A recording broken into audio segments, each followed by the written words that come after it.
Slow zones continuing along several lines of the MBTA, and track repairs shut down parts of the Red Line. Even more construction could be ahead on the T, if you can believe it. Now, the agency is holding public meetings this week for a project that would connect the Red Line and the Blue Line. GBH News transportation reporter Bob Seay joins me now with more. Bob, I think a lot of folks are like, oh no, more construction. Well, there's going to be a few years before this construction happens. But this is the famed red-blue connector.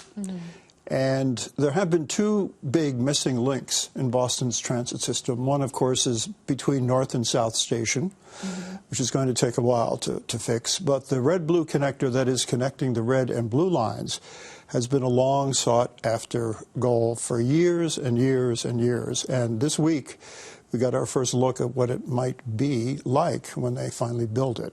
Why is this needed right now? Well, if you're on either the orange or the blue line, if you're trying to get from the blue line to the red line right now, you have to go via the green and orange lines. So there's this extra transfer that you have to do at Government Center and State Street, and it just takes extra time, and it's been kind of a hassle that people have had to deal with. And people have always asked, why haven't those two major lines ever been connected? What kind of destruction are we talking? Destruction. Yes. Disruption. I think it's going to destroy a lot of people's commutes, right? Like for some time. Yeah, first of all, they don't expect it to begin for another 4 years. Okay. And it will take 5 years to complete. And it will actually be traveling through a tunnel underneath Cambridge Street for about 2,000 feet between Bowdoin Station and Charles MGH.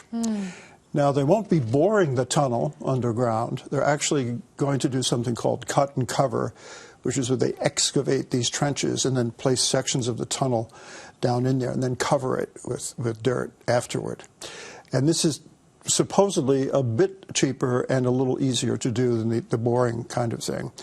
And they say that there will be 2 lanes of traffic on either side of Cambridge Street during the construction, so they're not anticipating, really major disruption, but it certainly will be, something to look at when you're driving past.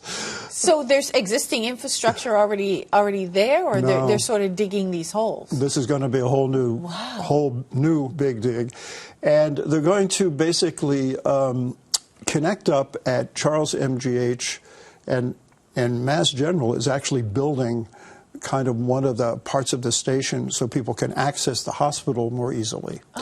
And one of the goals of this project is really to provide people who live along the Blue Line, especially in communities like Everett, Chelsea, a way to get into the Mass General complex, which they don't have right now. So it's expected to provide an easier access to health care for the residents of those communities. So the big question is how long is it going to take, and how much is it going to cost? It's going to cost a lot. Yeah. Last night, the estimates that they gave were about $850 million. $1 billion by the time it's all done. Yeah. And so we're talking about $30 million that's already been committed for the design, but they do not have a funding source for the rest of it yet. And that's a big question that's going to have to be answered. It will hopefully begin construction in 2027 and probably be finished by 2033. So the question, I think when folks hear about Big Dig, we know that the Big Dig took much longer than it was supposed to and costs a lot more than it was supposed to. Is there any plan in place to sort of keep that in check this time? Well, it's not as big as the Big Dig, so it's a little more under control. But that always is going to happen, those inflationary costs. And I think the funding is going to be a big concern. But at the hearing, it was interesting. There's very few MBTA hearings I go to where everyone is absolutely unanimously supportive of this project. There's no one who said this is a waste or shouldn't be done. Everybody spoke very passionately about the need to have it.